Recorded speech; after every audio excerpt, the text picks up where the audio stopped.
anos.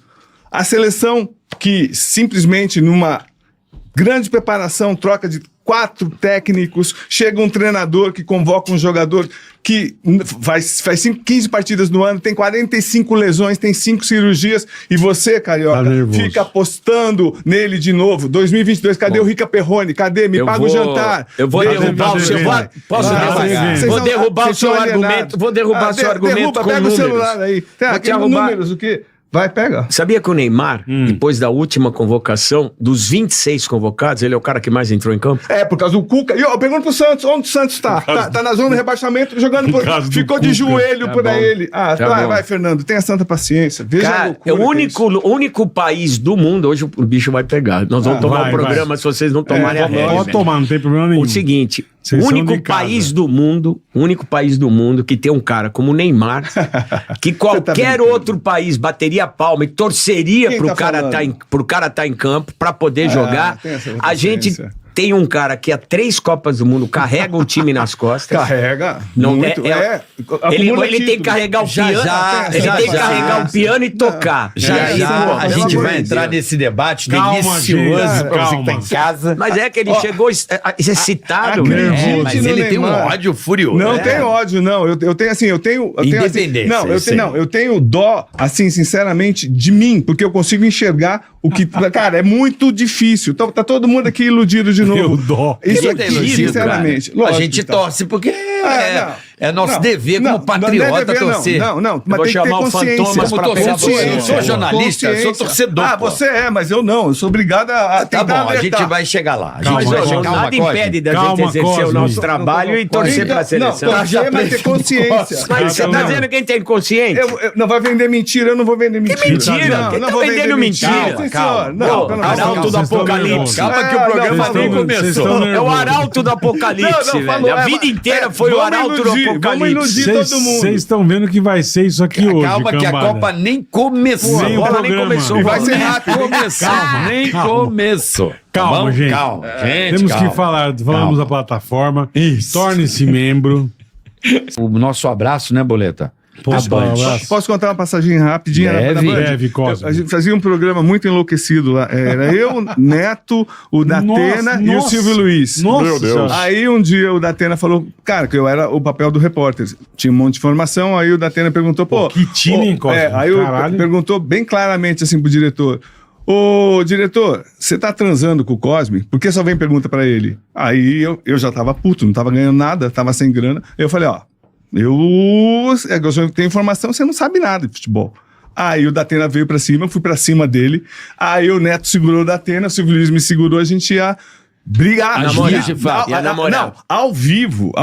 Aí, ia sair no braço. Chegou um segurança, me segurou, aí o Datena veio e me deu um beijo na bochecha. Aí ele falou, é isso que eu gosto, o cara de personalidade. Então tá tudo certo. Que loucura, né? Eu pensei que ele ia jogar uma cadeira em você. Você vê que a turma não é muito normal, né, meu? Em 94, eu fui chefe de reportagem do Datena na Copa do Mundo em 94. Meus repórteres Eli Coimbra, Datena e Gilson Ribeiro. Nossa, Eli Coimbra é um clássico. Datena foi um repórter, apresentador sensacional, mas foi um repórter brilhante, de uma criatividade. Não sei. Na EBC. Só contar uma passagem do Datena, pra você ver o brilhantismo dele. Naquela época, a Copa do Mundo, tinha uma relação mais fácil, mais próxima com os caras, né? E o Datena sempre teve aquelas sacadas malucas. Ele arrumou uma loja lá nos Estados Unidos, cara, que ele comprava umas coisas diferentes. Aí um dia ele apareceu com um cérebro de borracha, cara, dentro da bolsa. Aí ele pôs jogado fazendo aquele discurso, não, que jogador usa o cérebro pra jogar, os cavetes usa o cérebro, não sei o que lá. Ele tirava o cérebro da bolsa, jogava pros caras fazer embaixadinha. Puta merda. Assim, pra vocês, assim, estão todos empolgados, eu atrasei no voo, eu chego voado, né, voando porque a seleção brasileira, a distribuição do avião era assim, primeiro a imprensa, no meio segurança e os jogadores na frente, e super classe A, o Ricardo Teixeira. Eu cheguei atrasado. O Ricardo Teixeira pensou que todo mundo tivesse entrado. Eu vejo o Ricardo Teixeira super acomodado na primeira classe, com os pés onde? Numa caixa metálica que eu conheço. Ele colocou a taça do mundo embaixo dos pés dele. Tá? Aqui, tranquilidade. É esse tipo de gente que a gente tem que torcer. Né? Então, eu acompanho. Uma coisa, como diria o querido Silvio Luiz, outra coisa, junto com o Juarez Soares. Não pode perder a noção. A organização, assédio sexual, Teve isso? Não, os últimos presidentes, assédio sexual, houve corrupção, gente banida. Os presidentes da CBF. Tá tudo certo. Vocês estão lidando com o quê? Esse é o esporte do Brasil. Mas eu acho que agora deu uma melhorada. Não é esporte. O futebol é o maior espelho da sociedade. Quando eu fiquei sabendo quem tá cuidando da seleção, me deu até medo. Envolvimento político. A galera que tá por trás da seleção, eu descobri esses dias. Você achou que ia sobrar eu não quero quem? nem dizer nome pra não dar ruim pra mim. Mas a seleção brasileira é o retrato do país, cara. O esporte, o futebol é o retrato do país. Mas é mais do que retrato. Uma coisa é o reflexo, um é espelho do outro. Você tá ligado quem tá comandando a seleção hoje? Você poderia dar esses nomes ou também você vai recolher? Vai recolher. Vai ser... Pensa bem, Cosme. Não, porque eu descobri, eu falei, esse cara tá na seleção? Também. Sim, você tá falando de Gilmar Mendes, é isso? Esse é um detalhe, mas tem um outro que eu falei, não, esse cara tá cuidando da seleção? Também está... Qual é o cargo dele? Não sei, é com Rosme Rímolo. Ele é o jornalista, ele cobre CBF. Eu descobri que tem um cara que foi um senador. Então, mas qual que é o cargo dele na CBF? Diretoria da CBF. Diretoria, tá. Cuida dos negócios. Aí eu falei, esse homem tá aí? Então, caramba. A CBF é uma... que eu falei. A CBF é uma instituição particular. De repente, tipo, as pessoas... É particular, mas cuida de um negócio que é público. Tá aí, vamos explicar pra galera, Fernandinho, então vamos deixar bem claro. É a Confederação Brasileira de Futebol. Certo? CBF, como é que funciona? É uma firma?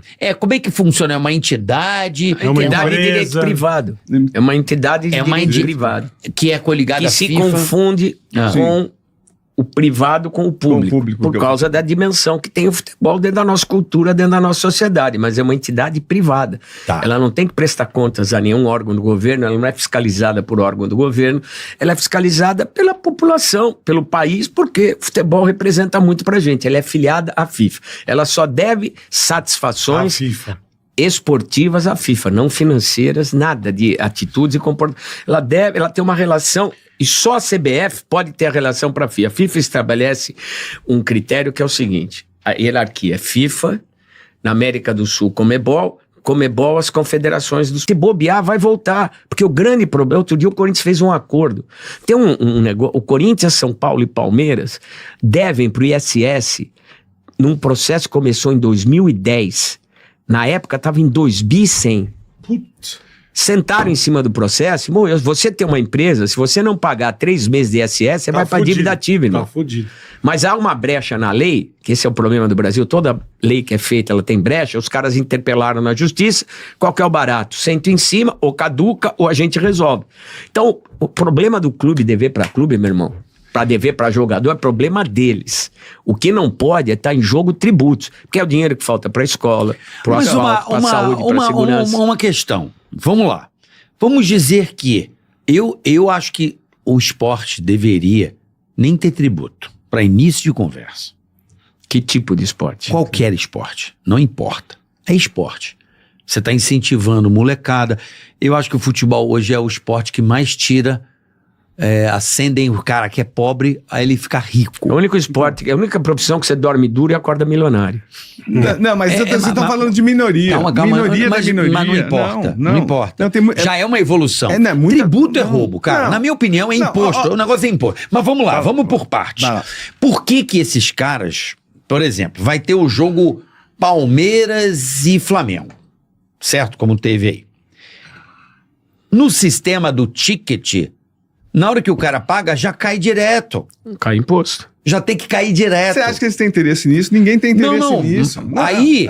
Mas isso é o labirinto tributário do Brasil. Mas isso é o labirinto tributário. Mas você, quando faz o investimento, quando você vai sacar o teu investimento, já paga na fonte. Mas é o labirinto, da modernidade. Acostumado com isso acontecendo. Tá ligado? No futebol não estamos. Governo, eu não te devo porra nenhuma, porque você já pegou da bilheteria. Um abraço. Tem que ser um exposto único da bilheteria e um abraço. Agora, labirinto tributário. Deixa eu falar sem ingenuidade. Por que o Corinthians deve 2.800 bi? Porque o São Paulo deve 1.300 bi? Deve mais. Não, deixa eu terminar, Fernando. Por que os clubes estão devendo mais de bi? Porque, na verdade, existe essa coisa que é muito maldosa de que os torcedores, o que eles são? Eles são eleitores. Que partido que vai cobrar o Corinthians não pagou o estádio ainda da Copa do Mundo, não pagou o Atlético Paranaense? Qual o interesse? Está lá o estádio lá em Manaus, as moscas, porque a gente é tudo trouxa, tá lá o estádio lá em Brasília, 1.8 bi. E bonito estádio, então, é tudo. Merda. Não, mas tudo tá por trás. Assim, a grande jogada é um torcedor é um eleitor. Ninguém quer ficar contra os torcedores para perder voto. É um sistema muito terrível. Mas você vê, banco não empresta dinheiro para clube. Quando empresta, com taxa mais alta, porque sabe que vai ter dificuldade para receber e vai ser uma política ruim você cobrar de uma massa de 10, 20, 30 milhões. Mas o problema, o Carioca, da tributação no futebol, é que, cara, ninguém quer pôr a mão na ferida. E eu tenho que cobrar porque é um negócio. O governo, agora a nossa nova regra, mas Flamengo entra bilheteria, entra muito mais coisa. A seleção brasileira tem uma quantidade menor de eventos para oferecer, mas tem vamos dizer assim, um nome muito mais caro no mercado, que é uma seleção. Os amistosos da seleção brasileira são caríssimos. $1 milhão era a última, quando foi negociado com a empresa inglesa, era a Pitt, que na verdade foi negociado com os árabes repassaram para os ingleses da Pitt. Uma vergonha, sim. Porque para organizar, porque é muito, não é só, tem que falar real, é difícil você organizar um evento. A CBF tem que cuidar da seleção. Você entrega para uma empresa para os caras cuidarem da logística, da venda do jogo, do ingresso, da distribuição. Tem tudo isso, precisa ser falado. Mas dá muito lucro. E só mais um detalhe, o Jamil Chad, do UOL, na época ele publicou assim, o escândalo que era esses acordos de transmissão. Se você levasse o Neymar, a seleção brasileira ia receber 2 milhões de dólares. Mas era 5 Santos quando levava o Pelé. Vou terminar de falar. Vou terminar porque as pessoas não sabem. E se não levar o Neymar, 1 milhão. Você vai levar o Neymar de qualquer jeito. De qualquer jeito. Mas o Santos, então, quando fazia excursão com o Pelé, era a mesma coisa. Com o Pelé 10, sem o Pelé 2. Mas exatamente isso. É mercado. Então, mercado. Mas só que tinha Pelé, tinha um monte de outros jogadores importantes. Hoje a gente dá joelho pro Neymar. É o que temos pro momento. Mas tipo, se você, vamos supor, Fernandinho, você tem um esquema bom, se você quiser organizar um jogo da seleção, você pode? Não, porque é um contrato, foi negociado os direitos com alguém. É verdade. Tá, entendi. Negocia por um período, são 10 jogos da CBF, uma empresa vai lá e compra. Empresa vai falar, 20 milhões de dólares para esses 10 jogos. Detalhe, Ricardo eu não sei quanto é. O Ricardo Teixeira, muito amigo do Fernando Fernandes, quando saiu da CBF, o último ato dele, ele assinou um contrato com as empresas de transmissão por 20 anos. Legal, né? 20 anos? Olha só, por que será? Não foi. Não é esse período. Perdão, desculpa, 10 anos. Foi 10 anos. Porra. Mas olha só, foi um último ato de benefício do futebol. Vamos lá, hoje, como é que tá? Porque tá meio bagunçado, né? A gente só uma coisa. De propósito. Tá bem baseado que eu sou amigo dele, baseado. Lógico que não é baseado. Não é amigo, não tô tirando sarro. Não, ao contrário. Mas a galera tem que saber a real, né? Então, é zoeira, fala que é zoeira. Não, era namorado, pra falar. Que momento histórico. O pior, Fernandinho, esses que falam é o que fazem na encolha. Fazem o quê? Cara? É verdade. Tem muito fala. Pra você saber demais, alguma coisa você fez, não, né? Filho, que é isso? Bom, vamos lá. Deixa eu tentar. Falta de acesso. Não é falta de acesso, é falta de respeito, velho. Deixa eu puxar um assunto que eu acho bem legal, assim, que o Fernandinho me deu até, assim, deu vontade de dar um beijo na boca do Fernando. A gente estava na Copa lá, do Catar, que Então, olha o que a CBF faz. CBF, alguns dirigentes da CBF. Vocês estavam no Catar. Estávamos no Catar. No Catar? Ou na Rússia? O Rabin também estava no Catar. Aí, de repente, nossa, assim... Quase ele não volta. Não, tá lá um influencer pago pela CBF... dando, né? A gente fazendo as perguntas duras pro Tite. Aí chega lá um influencer. Tite, como é que você consegue trabalhar com essa imprensa trabalhando contra você? Como é que pode isso? Que loucura! Tá todo mundo contra você aqui. Terminou a entrevista, o Fernando, que mede 1,12 m, ficou com 1,92 m, falou, ô meu filho, você tá fazendo o quê aqui? Você vai questionar o meu trabalho, o nosso trabalho? A gente tem que trabalhar sério, estamos sendo pagos pelas nossas empresas, não pela CBF e tal. E aí... Foi assim. Então, foi um horror. Aconteceu a situação e ficou assim, meio estranho, né? Todo mundo achou. Aí na outra, a coletiva FIFA é mundial, pro mundo inteiro. E aquilo eu achei que foi exagero, né?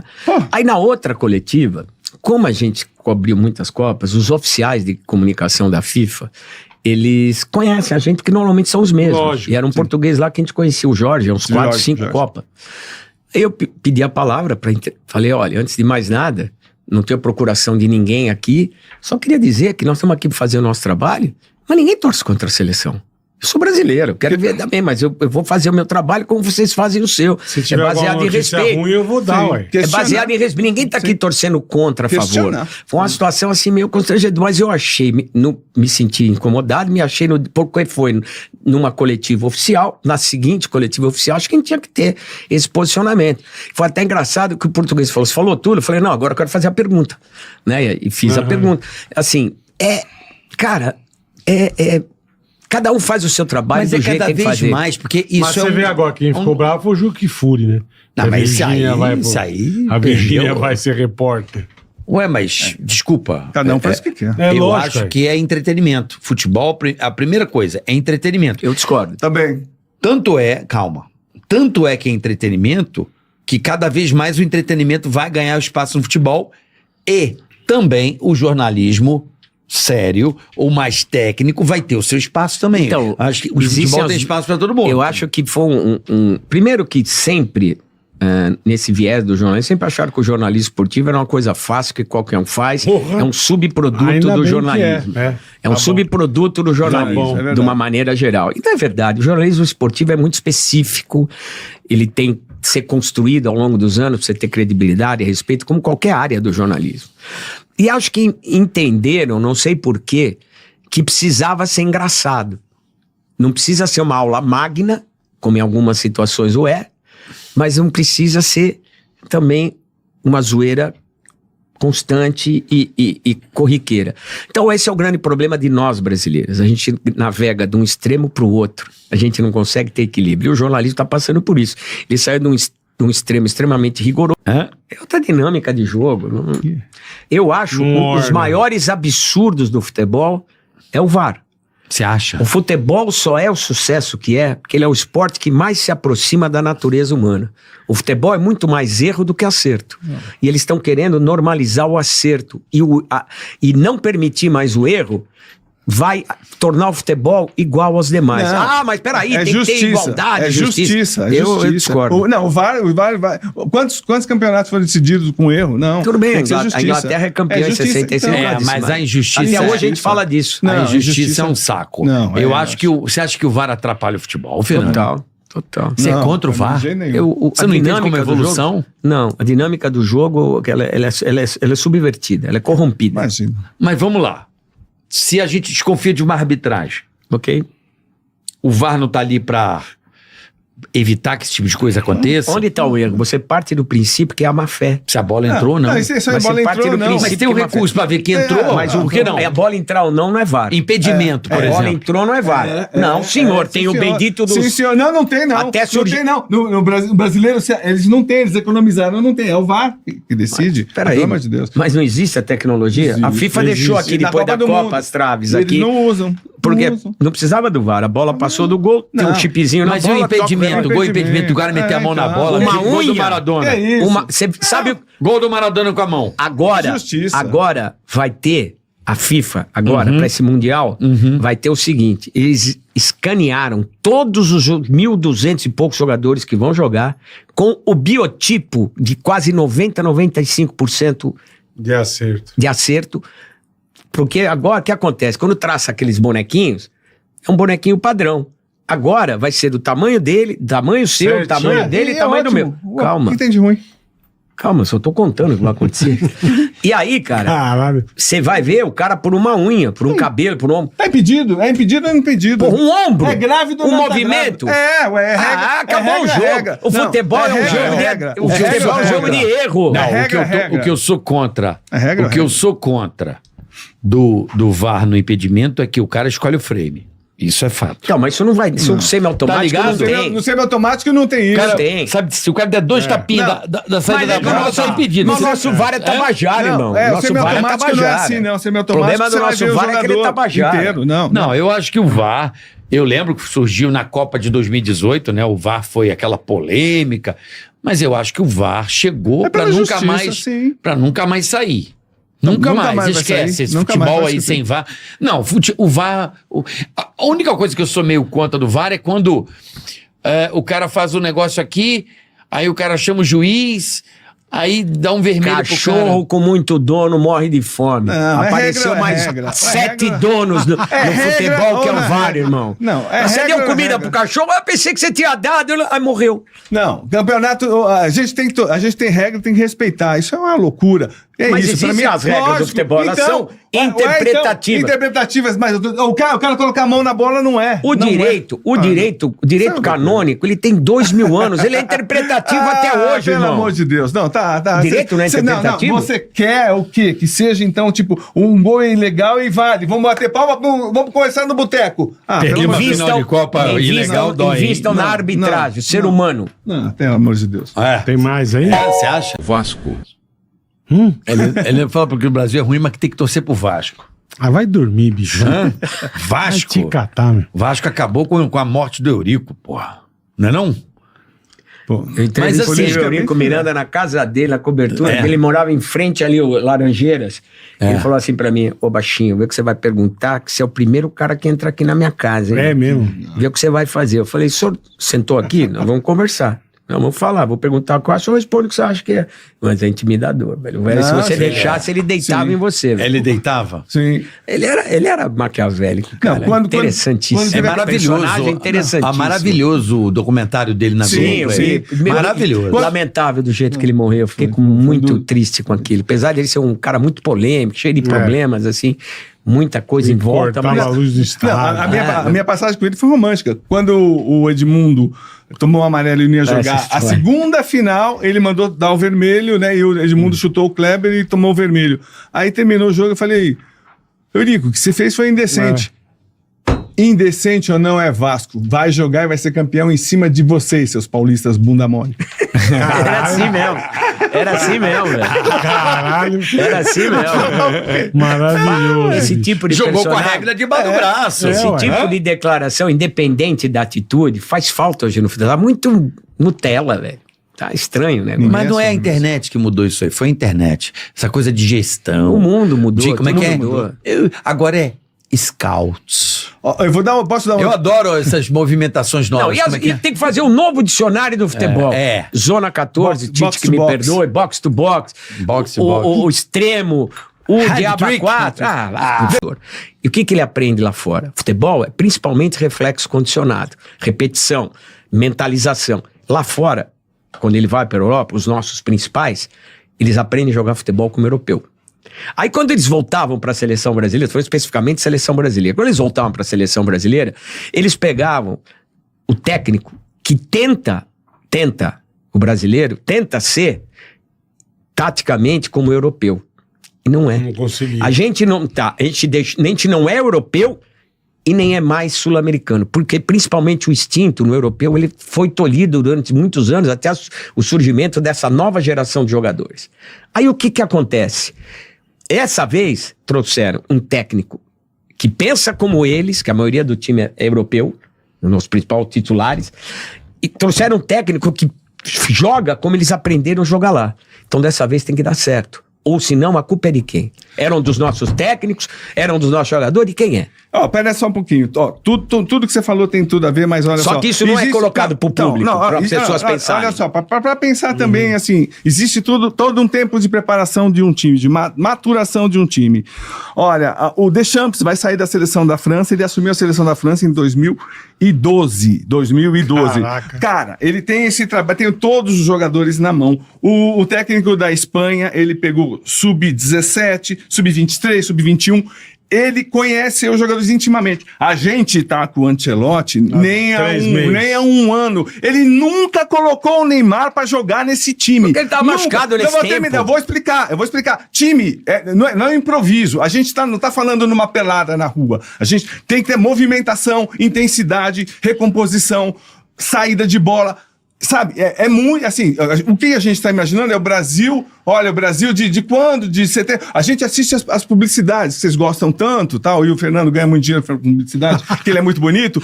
Olha só, a gente assiste o quê? O Ronaldo, a gente assiste Ronaldinho Gaúcho. Essa geração não é vencedora. Eu tô falando, vamos lembrar de uma geração vencedora. Mas porque o Fernandinho falou ali, cara, os europeus se miscigenaram, brother. É lógico, é um catadão do mundo ali. Mas nós já somos. A França ganha a Copa do Mundo completamente sem francês, cara. Mas nós somos miscigenados.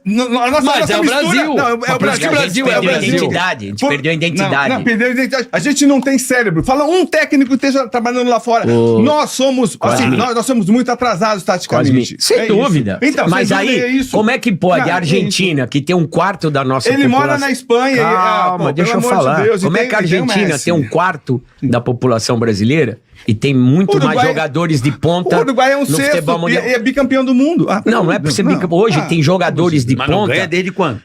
São jogadores... Mas eles têm o que nós sempre tivemos, jogadores protagonistas nos principais clubes da Europa, tanto argentino como o Uruguai. O João Saldanha queria tirar o Pelé da Copa porque falava que o Pelé não estava enxergando, que ele estava ficando cego. Já viu ganhar, a gente já viu perder. Pô, o 7-1, pra mim, foi uma das coisas mais difíceis nesses anos de seleção brasileira. Por quê? Cara, os caras entraram pra história pela porta dos fundos, campeões do mundo lá. Você percebe a dor dos caras. O que você vai perguntar pra nós? Porque é fácil massacrar. Porque é fácil massacrar. E, ao mesmo tempo, você tem a responsabilidade do cara que tá do outro lado e confia que você vai perguntar o que tem que ser perguntado. Aí que é a dificuldade. Como fazer isso? Como fazer essa pergunta sem ser ofensivo e ao mesmo tempo dignidade e respeitando quem confia no teu trabalho. A única vez que eu vi um jogo de Copa do Mundo, o Pânico botou pra trabalhar. Perdi os ingressos. Então, olha só. Eu trabalhei no 7-1. Eu também tava lá no Mineirão. A gente trabalhou, lembra que ficou uma resenha? Você tava nessa resenha também? Eu nunca vi um jogo na entrada do estádio? Sim. Tava o Neto, eu nunca mais vou me esquecer desse dia. PVC, Mauro Naves, eu tava de Dilma. Tino devia estar. No Tino não tava. Eu lembro de Mauro Naves, PVC, Neto, e tinha mais alguém. E eu lembro da gente se encontrando antes do jogo, ali no Media Center ali. A expectativa e tal, vai ser difícil, mas acho que a gente passa. E na volta o PVC me falou uma coisa que me marcou. Ele falou assim, seleção brasileira, a partir de agora existe o antes e o depois desse jogo. Esse jogo vão deixar feridas eternas na paixão do torcedor brasileiro. Sabe como eu resumo a seleção brasileira? É um barril de pólvora. Tá tranquila, daqui a pouco é um inferno... Daqui a pouco é um inferno, apazigua. Cara, é um barril de pólvora. Pra quem cobre... Hoje, você pega a internet, você sabe tudo. Tinha época que a gente, antes de dormir, passava na porta da seleção, do hotel da concentração, pra ver se tá tudo bem. 1h30 da manhã, você acabou de jantar. O Vanderlei Nogueira dormia lá cara, no lobby. O Vanderlei Nogueira. Cara, porque não tinha essa facilidade de hoje. E tomar uma bola nas costas era um inferno, Nossa Senhora, cara. Um horror. E a chance era diária, porque só tinha... Se você ser convocado pra cobrir uma Copa do Mundo, era como ser convocado pra jogar a Copa do Mundo. Se imagina. É uma guerra, né? É uma batalha mesmo. E eram os caras, você jogou 4 anos pra chegar naquela. Não, e o Aldemário Toguinho, que tinha todo o pessoal o furo da que ele CBF. deu em 94 na gente. Sim, mas ele tinha o pessoal da CBF na mão. Ele era um jornalista muito poderoso. Ele que não escrevia, ele ligava pra dar a notícia. Cara, cortou o Ricardo Gomes. Sim. Todo mundo querendo saber, não tinha internet. Quem é o cara? No outro dia, Jornal do Brasil. Jornal do Brasil. A capa era assim, é Ronaldão. E aí a gente recebia o fax com as capas, com as matérias, pra poder ver o que os outros estavam falando. Porque, cara, era uma concorrência. Tinham 5 emissoras na Copa de 98. Foi a última vez que tiveram 5 emissoras de TV. Globo, Bandeirantes, Manchete, SBT e a Record. Chegava o momento do treino da Seleção Brasileira em 98, você lembra? Em Oswaldo Ferrier? Sim. Começa 200 caras, 100 caras. Daqui a pouco tem 200, 400, chega a ter 600 caras. Caraca. A Bandeirantes chegou um momento que pegava uma caixa acústica, colocou do lado de fora para ouvir as entrevistas, porque a gente fazia o treino ao vivo. Eu era com o Gerson e o Pascoal Coibelino. A gente ficava no canto, porque assim, tinha o campo, os jogadores vinham por aqui, entrava na arquibancada, que era o vestiário. A gente ficava no canto e os caras paravam, velho. Não tinha com o Zagallo. Acabava o treino, ficava 1h30 dando entrevista. Sim. A rádio Xiririca da Serra, ele atendia. Cara, era assim, loucura. Chega uma hora que a seleção, tem cara do mundo inteiro, cara. É muito louco. Não, e mais interessante, eu e o Savoia, nós éramos, né, mais fortes, mais truculentos e tal. Grande Zé Eduardo Savoia. A gente chegava cedo num curralzinho onde os jogadores iam passar. Você fica ali, você fica aqui. Se vier gringo, a gente vai, abre e acabou. E a gente tinha exclusivas e tal. Vou falar o 7x1, quem é o responsável por 7x1? Quem? Sport TV. Sport TV transmitiu todos os treinos da seleção brasileira ao vivo. E eu falando, Filipão, isso aí é ridículo, tal. Era o José Maria Marinho que queria ficar bem com a Globo. Você era o técnico da Itália, o técnico da Alemanha. Você só ficava assistindo os treinos da seleção, cobrança de falta, cobrança de pênalti. Ridículo, absurdo. Isso aqui mostra só quando a gente cobra organização, quando a gente cobra seriedade. É isso. CBF tem que ser sempre séria. É isso aí. Vamos agradecer a você, Fernandinho.